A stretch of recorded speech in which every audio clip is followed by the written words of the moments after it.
Il faut d'abord savoir que le Bondi Blog est né sur un drame, hein, et toutes les belles aventures médiatiques sont souvent comme ça, c'est souvent sur une révolution, sur un fait politique grave. Et c'est vrai que le Bondi Blog est né sur donc, cette révolte, ces jeunes dans les quartiers qui ont commencé à brûler des voitures. C'est à ce moment-là en fait, que les médias viennent le plus traiter ces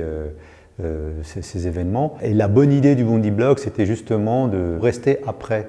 ce drame, et donc au fond sortir la banlieue de ce qu'on pourrait appeler l'extraordinaire et l'inclure dans l'ordinaire. L'expression des jeunes des quartiers a été le levier pour justement s'appuyer sur ce drame, mais pour le transformer en quelque chose de positif, en tout cas en quelque chose qui pourrait être une espèce de prise de conscience, que prendre la parole, expliquer ce que l'on vit, peut être aussi le début d'une solution, et on n'est plus seulement là à attendre des solutions, mais on peut aussi en proposer.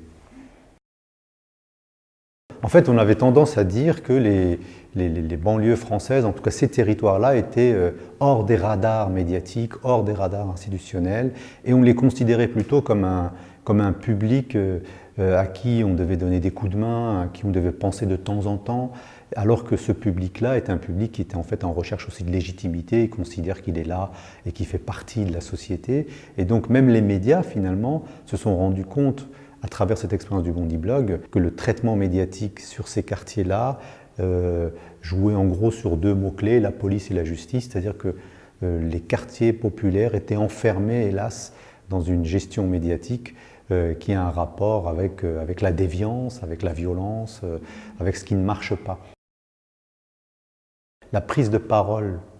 publique est un combat en réalité, et que les gens qui ont aujourd'hui besoin que leur parole soit sur la place publique s'organisent pour justement attirer les journalistes, en tout cas attirer les acteurs de l'information. Et donc ça veut dire aussi que les gens dans les quartiers doivent s'organiser pour proposer finalement quelque chose de façon à ce que les journalistes s'intéressent à eux. C'est l'enjeu le plus important, la constance et la rigueur, puisqu'à partir du moment où vous avez une posture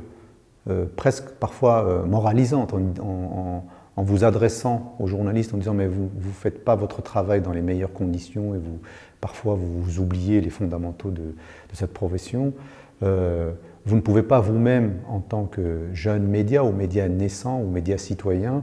refaire les mêmes erreurs. Donc il y avait une vraie difficulté qui était doublée par le fait que les gens qui produisaient dans ce média étaient aussi des amateurs. Donc c'était très, très compliqué. Les jeunes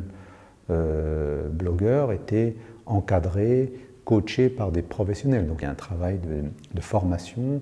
et donc de transmission des savoir-faire. Cet encadrement était important. Mais encore une fois, avoir un encadrement qui lui-même était bénévole, puisque c'était des journalistes qui souhaitaient eux aussi donc donner un coup de main, parce qu'eux aussi souffraient de la manière dont la presse était perçue et vécue par les habitants des quartiers. Mais les jeunes, il fallait surtout maintenir la motivation, parce qu'ils ne faisaient pas ça dans un cadre scolaire, ils ne faisaient pas ça dans le cadre d'une formation, ils faisaient ça parce qu'une volonté. Donc de ce point de vue-là,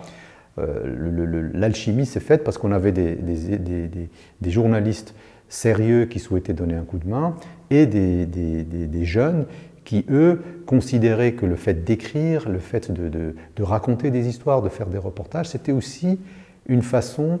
de se construire eux-mêmes et de corriger finalement cette difficulté qu'avaient les banlieues dans leur identité médiatique. On a aujourd'hui une parole publique qu'on n'avait pas avant, et notamment les jeunes des quartiers, mais les minorités. Et l'enjeu aujourd'hui pour les médias, c'est finalement d'absorber toute cette diversité. Et l'expérience d'Inspire, c'est ça en réalité, c'est qu'on est en train d'ouvrir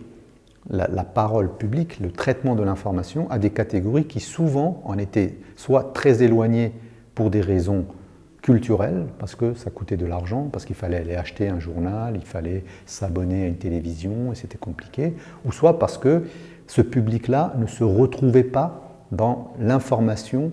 diffusée. Tout l'enjeu, c'est comment, dans une pratique journaliste classique, on arrive à intégrer cette parole-là, ces jeunes venus de milieux différents qui viennent justement avec ce qu'est la réalité de nos sociétés. Et ça, c'est un enjeu majeur pour la profession, c'est presque un enjeu de survie, puisque de toute façon, l'information n'est plus à sens unique. C'est-à-dire qu'au départ, on avait une information et on l'a diffusée aux gens, ils prennent pas, c'est leur affaire. Or, aujourd'hui, on voit bien que l'information aussi, elle peut venir d'en bas, elle peut être traitée en haut.